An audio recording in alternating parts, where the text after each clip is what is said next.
안녕하세요. 오늘도 은혜 말씀 가족 여러분. 오늘 하루도 정말 수고 많으셨습니다. 하루 종일 얼마나 많은 사람들과 만나시고 대화하시고 소통하려고 애쓰셨을까요? 가족들과의 대화, 직장 동료들과의 회의, 친구들과의 안부 인사까지 우리는 끊임없이 말을 주고받으며 살아가고 있어요. 그런데 이런 소통이 갈수록 어려워지고 있다는 생각이 드시지 않나요? 같은 말을 해도 서로 다르게 이해하고 좋은 의도로 한 말인데 상대방은 상처받고 진심을 전하려고 해도 제대로 전달되지 않는 경우가 참 많아졌어요. 특히 요즘처럼 카톡이나 문자로 소통할 일이 많아지면서 말의 뉘앙스나 감정까지 전달하기는 더욱 어려워졌죠. 그래서 오늘은 잠언 18장을 통해 말의 참된 힘이 무엇인지, 그리고 어떻게 하면 진정한 소통과 관계를 만들어갈 수 있는지 함께 살펴보려고 합니다. 이 말씀이 여러분의 모든 관계에 새로운 변화를 가져다주고 말을 통해 생명을 살리는 사람이 되는 지혜를 주기를 간절히 바랍니다. 잠언 18장은 바로 이런 문제의식으로 시작됩니다. 무리에서 스스로 나뉘는 자는 자기 소욕을 따르는 자라 온갖 참 지혜를 배척하느니라. 이 말씀이 현대를 살아가는 우리에게 얼마나 적절한 경고인지 모르겠어요. 무리에서 스스로 나뉘는 자라는 표현을 보세요. 다른 사람들과 어울리지 않고 혼자만의 세계에 갇혀서 자기 생각만 옳다고 여기는 사람을 말해요. 요즘 말로 하면 확증 편향에 빠진 사람들이라고 할 수 있겠네요. 자신이 보고 싶은 것만 보고 듣고 싶은 것만 듣고 자신의 의견을 뒷받침하는 정보만 찾아다니는 거죠. 특히 요즘 SNS나 유튜브 알고리즘 때문에 이런 현상이 더욱 심해졌어요. 내가 좋아하는 내용만 계속 추천받다 보니 다른 관점이나 다른 의견을 접할 기회가 줄어들었어요. 그러다 보면 자연스럽게 내 생각만 옳다고 여기게 되고 다른 사람들의 의견은 무조건 틀렸다고 생각하게 되죠. 하지만 성경은 이런 태도가 자기 소욕을 따르는 것이라고 경고해요. 그리고 그런 사람은 온갖 참 지혜를 배척한다고 했어요.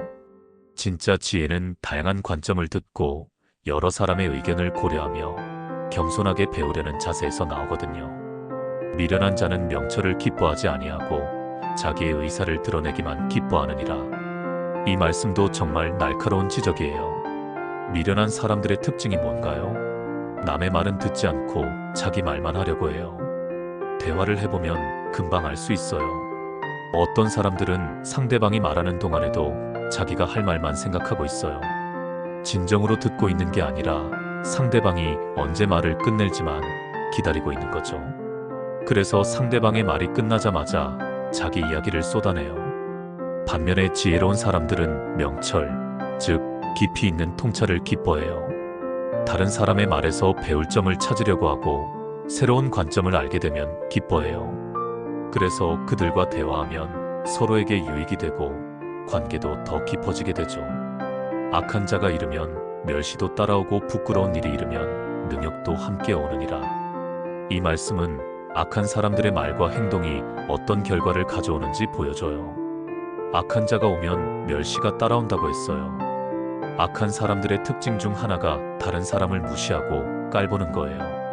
자신보다 약한 사람, 자신과 다른 의견을 가진 사람, 자신에게 도움이 안 되는 사람들을 함부로 대하죠.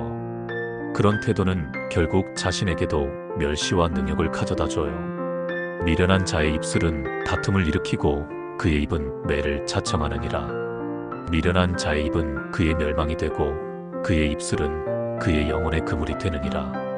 미련한 사람들의 말하는 방식에 대한 경고예요. 어떤 사람들을 보면 어디에 가든 문제를 만들어내요. 평화로운 분위기를 어지럽히고 사람들 사이에 갈등을 조장하며 불필요한 논쟁을 벌이죠. 그런 사람들의 공통점이 말을 함부로 한다는 거예요. 상대방의 감정을 고려하지 않고 때와 장소를 가리지 않으며 자극적인 말들을 서슴지 않아 해요. 하지만 성경은 그런 사람의 입이 매를 자청한다고 했어요. 결국 그 말 때문에 자신이 곤란한 상황에 빠지게 된다는 뜻이에요. 영혼의 그물이라는 표현이 참 생생해요. 새가 그물에 걸리면 빠져나올 수 없듯이 함부로 한 말들이 올가미가 되어서 자신을 올가매게 된다는 뜻이에요. 말쟁이의 말은 별식과 같아서 뱃속 깊은 곳에 내려가느니라. 이 말씀은 정말 섬뜩한 경고예요. 소문이나 험담, 가십거리 같은 것들을 생각해 보세요. 처음 들을 때는 흥미롭고 재미있어요. 마치 맛있는 음식을 먹는 것처럼 달콤하게 느껴져요. 하지만 그런 말들이 마음 깊숙이 들어가면 어떻게 될까요? 독이 되어서 그 사람에 대한 시각을 왜곡시키고 관계를 망치며 자신의 마음도 더럽혀져요. 처음에는 달콤했지만 결국에는 쓴맛만 남게 되는 거죠. 여호와의 이름은 견고한 망대라. 의인은 그리로 달려가서 안전함을 얻느니라. 이 말씀은 정말 위로가 되는 말씀이에요. 어려운 상황에서 우리가 진정으로 의지할 곳이 어디인지 알려주고 있어요. 망대는 적이 침입했을 때 사람들이 피난하는 곳이에요. 높고 견고해서 쉽게 무너지지 않죠. 여호와의 이름이 바로 그런 망대라는 거예요. 인생의 풍랑이 몰아칠 때, 사람들로부터 상처받고 실망했을 때, 앞길이 막막하고 두려울 때 하나님께로 달려가면 안전함을 얻을 수 있어요. 부자의 재물은 그의 견고한 성이라 그가 높은 성벽같이 여기느니라. 이 말씀은 앞의 말씀과 대조를 이루고 있어요. 부자들은 자신의 재물을 견고한 성처럼 여긴다고 했어요. 물론 돈이 있으면 많은 문제들을 해결할 수 있어요. 하지만 돈으로 모든 것을 해결할 수 있을까요? 건강도, 인간관계도, 마음의 평안도 돈으로 살 수 있을까요? 그래서 하나님을 의지하는 것과 재물을 의지하는 것의 차이를 분명히 알아야 해요. 돈도 하나님이 주신 축복이니까 감사하게 받되 그것에만 의존하지는 말아야 해요. 사람의 마음의 교만은 멸망의 선봉이요 겸손은 존귀의 앞잡이니라. 교만한 마음이 멸망의 선봉이라고 했어요. 교만한 사람들은 자신이 최고라고 생각해요. 다른 사람들을 무시하고 조언을 받으려 하지 않으며 자신의 실수를 인정하지 않아요. 그러다 보면 점점 사람들이 떠나가고 실수를 반복하게 되며 결국 큰 실패를 당하게 돼요. 하지만 겸손은 존귀의 앞잡이라고 했어요. 겸손한 사람은 다른 사람들을 존중하고 배우려고 하며 자신의 부족함을 인정해요. 그러면 사람들이 그를 좋아하게 되고 도와주려고 하며 결국 더 높은 자리에 오르게 되는 거죠. 사연을 듣기 전에 대답하는 자는 미련하여 욕을 당하느니라. 이 말씀은 경청의 중요성에 대한 가르침이에요. 상대방의 말을 끝까지 듣지 않고 성급하게 판단하거나 대답하는 것이 얼마나 어리석은 일인지 알려주고 있어요. 요즘처럼 빠른 속도로 살아가는 시대에는 이런 실수를 하기 쉬워요. 상대방이 몇 마디 말만 하면 아, 그 얘기구나 하고 성급하게 결론을 내려버리죠. 그런데 알고 보니 전혀 다른 내용이었거나 중요한 부분을 놓쳤거나 오해가 생기는 경우가 많아요. 진정한 소통은 끝까지 듣는 것에서 시작돼요. 상대방이 정말 하고 싶은 말이 무엇인지, 어떤 마음에서 그런 말을 하는지 이해하려고 노력해야 해요. 사람의 심령은 그의 병을 능히 이기려니와 심령이 상하면 그것을 누가 일으킬 수 있으랴. 이 말씀은 마음의 힘에 대한 깊이 있는 통찰이에요. 사람의 심령이 건강하면 육체의 병도 이길 수 있다고 했어요. 하지만 심령이 상하면 그것을 누가 일으킬 수 있느냐고 물어요. 몸의 상처는 약으로 치료할 수 있지만 마음의 상처는 쉽게 치료되지 않아요. 그래서 우리는 다른 사람의 마음에 상처를 주지 않도록 정말 조심해야 해요. 한 번 상한 마음은 회복되기까지 오랜 시간이 걸리고 때로는 평생의 아픔으로 남기도 하거든요. 명철한 자의 마음은 지식을 얻고 지혜로운 자의 귀는 지식을 구하느니라. 지혜로운 사람들의 특징에 대한 말씀이에요. 그들은 항상 배우려는 자세를 가지고 있어요. 명철한 자의 마음은 지식을 얻는다고 했어요. 단순히 정보를 수집하는 것이 아니라 그것을 자신의 것으로 만들어서 실제로 활용할 수 있는 지식으로 바꾸는 거예요. 송사에서 먼저 온 자가 옳은 것 같으나 그의 상대자가 와서 밝히느니라. 이 말씀은 판단할 때 조심해야 한다는 교훈이에요. 한쪽 이야기만 들었을 때는 그쪽이 옳은 것 같아 보이지만 상대방의 이야기까지 들어봐야 진실을 알 수 있다는 거예요. 우리는 종종 한쪽 말만 듣고 성급하게 판단하는 실수를 해요. 노엽게 한 형제와 화목하기는 견고한 성을 취하는 것보다 어려우니 이런 다툼은 산성문빗장 같으니라. 관계가 깨어졌을 때의 어려움에 대한 말씀이에요. 한번 상한 관계를 회복하는 것이 얼마나 어려운지 성을 취하는 것에 비유하고 있어요. 그래서 관계가 깨어지기 전에 미리 조심하는 것이 중요해요. 사람의 입에서 나오는 열매로 그의 배가 부르게 되나니 그의 입술에서 나는 것으로 만족하게 되느니라. 이제 잠언 18장의 가장 유명한 부분에 도달했어요. 우리가 하는 말이 열매가 되어서 우리 자신에게 돌아온다는 거예요. 좋은 말을 하는 사람은 그 좋은 열매를 먹게 되고 나쁜 말을 하는 사람은 그 나쁜 열매를 먹게 된다는 뜻이에요. 죽고 사는 것이 혀의 힘에 달렸나니 혀를 사랑하는 자는 그 열매를 먹으리라. 이 구절은 정말 유명한 말씀이에요. 혀의 힘이 얼마나 강력한지 보여주는 말씀이죠. 죽고 사는 것이 혀의 힘에 달렸다고 했어요. 물론 직접적으로 말로 사람을 죽일 수는 없지만 말이 사람에게 미치는 영향은 정말 엄청나요.